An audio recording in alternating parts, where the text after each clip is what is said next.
Déjà de base, si demain je suis menacé, bien évidemment, le dehaba, c'est de tempérer. C'est-à-dire qu'en fait, tout ce qu'on va apprendre aujourd'hui, en réalité, il faudra jamais le faire.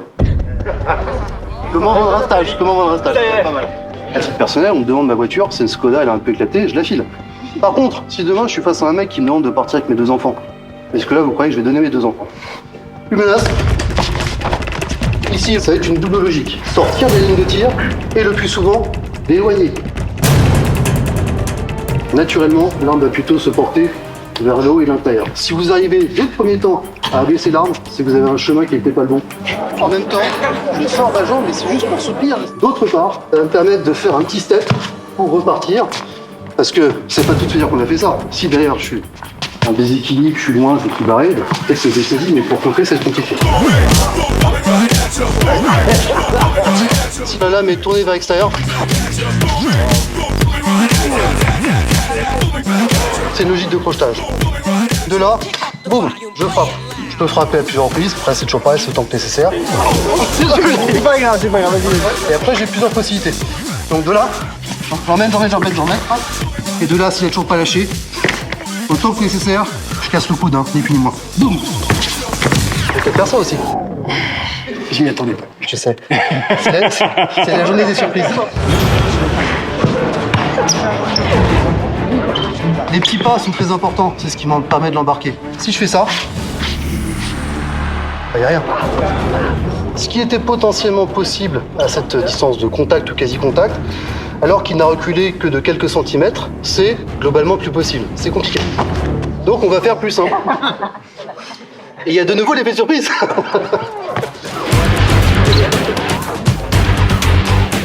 C'est pas une action de poids de corps, parce que c'est toujours pareil. Le bras va vite, le corps est lent. Si effectivement il y a contact, c'est que je vais devoir aussi, en plus du reste, avoir un retrait de la tête. Alors retrait de la tête, c'est pas ça, hein. C'est ça. D'accord? Si je fais ça, je perds de vue ce qui se passe. Être en position neutre sur une menace de ce type, est-ce que ça a du sens? Oui. Ah bon? Non, on lève les mains.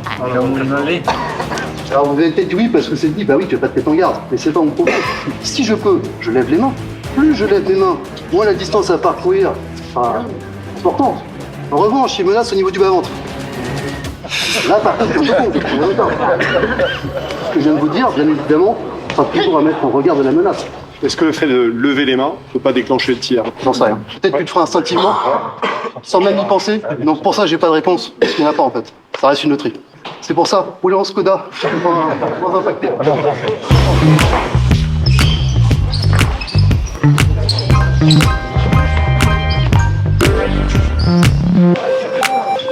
Ok, stop! Le défaut classique que l'on fait, c'est ça.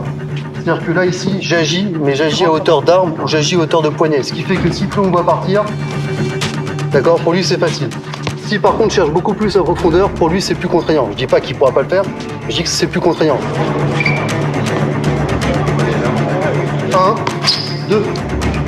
Toute frappe est toujours à mettre en corrélation avec la distance, l'espace, le temps, le gabarit, etc., etc. Si effectivement c'est un Golgoth de 2 mètres, non, je peux pas. Donc, j'adapte ma frappe. De toute façon, moi, dès qu'un mec est un peu grand, je change de trottoir. Comme ça, je suis tranquille. Tu passes ton temps à changer de trottoir.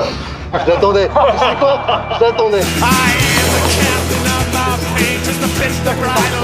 Et on va jamais chercher une arme. C'est soit c'est 1, 2, elle est directement accessible, boum, et là je frappe. Mais si pour une raison ou pour une autre son bras est là, il n'ira jamais la chercher. Efficace, je sors. Le défaut le plus classique, c'est ça. Se jeter, ça sert à rien. Je peux plus frapper. Il faut être bien un bon tir. Donc après, tu peux mettre un peu de pression. Tu vois, chercher la pression.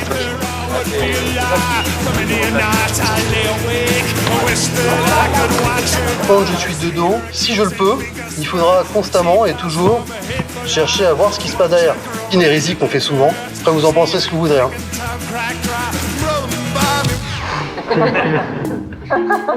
Pourquoi? Pourquoi est-ce que je reviendrai en position initiale? On le fait tous, hein. Bon, je le faisais aussi, hein. Mais c'est une aberration.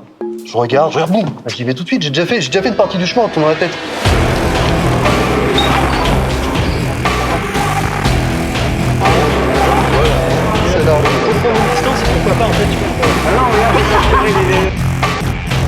toutes ces techniques n'ont de chances de marcher que 1. si elle est faite surprise, 2. une occupation partielle ou complète de son attention, 3. une réalisation explosive et maîtrisée et technique bien évidemment, mais l'explosivité c'est le départ.